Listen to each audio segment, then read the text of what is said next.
Hey, hello everybody. My name is Chris Alexander. I was about to say Sergeant, but it's Chris Alexander.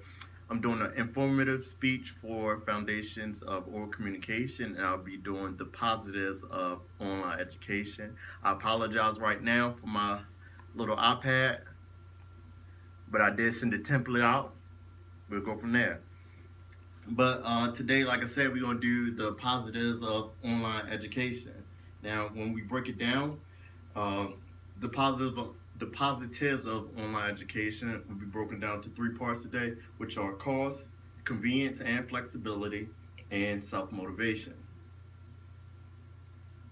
Now, when we break down cost, we could break it down to numerous ways, which are uh, less money spent on gas and public transportation, cost per class, course materials, room and board. Now, when we talk about cost and transportation, we'll be talking about less money is spent on gas to go to and from. You don't have to spend no money on public transportation. No time is wasted due to your professor not communicating well with you when you go get there and just classes canceled, or due to weather conditions, because depending on where you at, if it's snowing, raining, things of that nature, class is just canceled, and you can still get your education regardless. Next, we're gonna talk about course materials.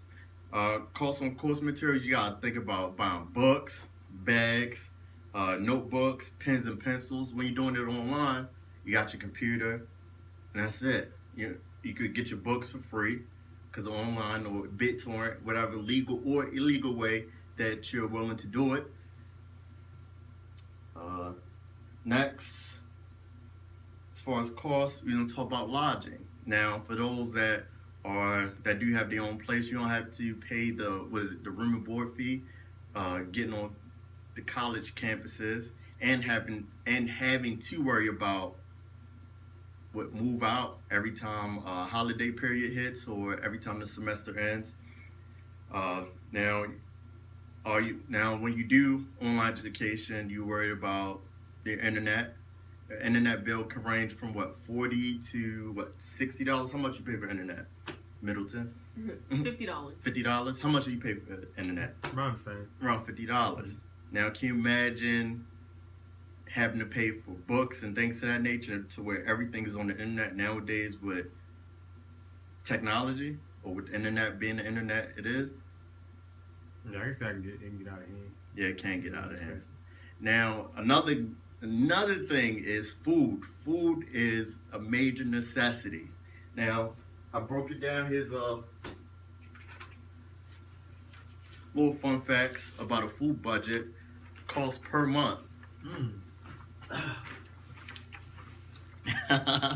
Now, if we look at it, for a male between 19 to 50 years old, the lowest cost plan would be $289.56 per month. Now, if you want to do moderate, it's $364, and then if you want to take the liberal plan, it's $447.84. That's just a positive on me. And you don't have to worry about eating the cafeteria food. You can kind of control on which one to eat. You could go on that ramen noodle diet, the college life diet.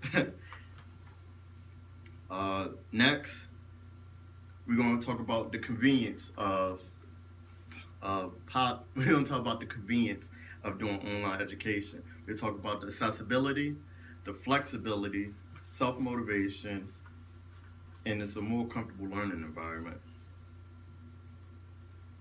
Now, for convenience, accessibility, be able to access it anywhere 24/7.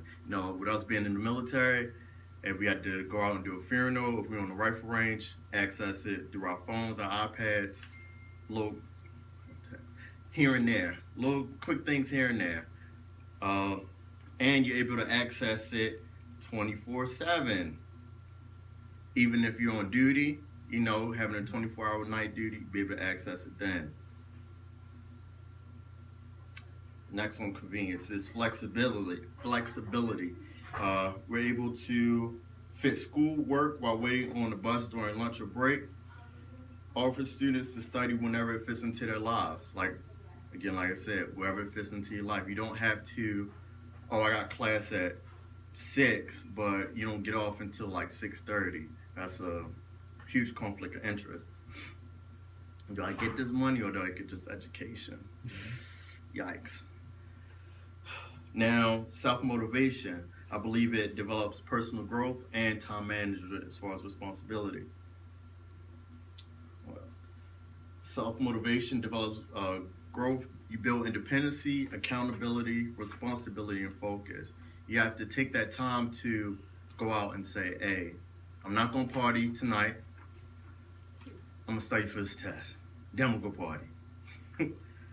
You got to be able to focus because it's when you're logging in online, you really don't have nobody around you. You can't ask those questions that need to be answered right then and there.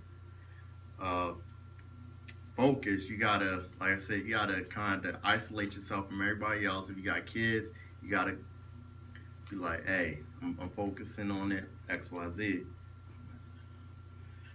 Time management requires discipline. You're committed, organization. You're organized to turn in and complete the assignments and quizzes. Now, as far as conclusion, online education is a very cost-efficient way to expand someone's higher learning.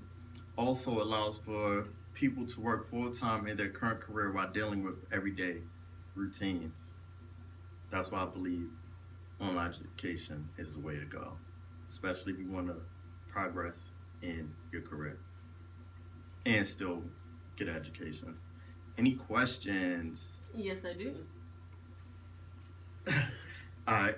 How many classes would you recommend to take for online training? Many classes, I probably recommend about 2 to 3, probably 2, depending on, all depends on your career field. Like right now, with the University of Maryland, I'm taking about 2 classes per semester. Interesting. Any questions? How's that working out for you? The 2 classes. 2 classes as of right now, it's working out very good. You know, at first I was only just taking one.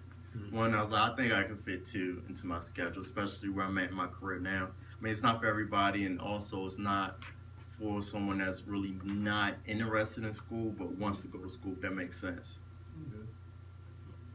Done with the questions? Okay. Now, that is my speech, my informative speech for you, Mark. Thank you. Peace.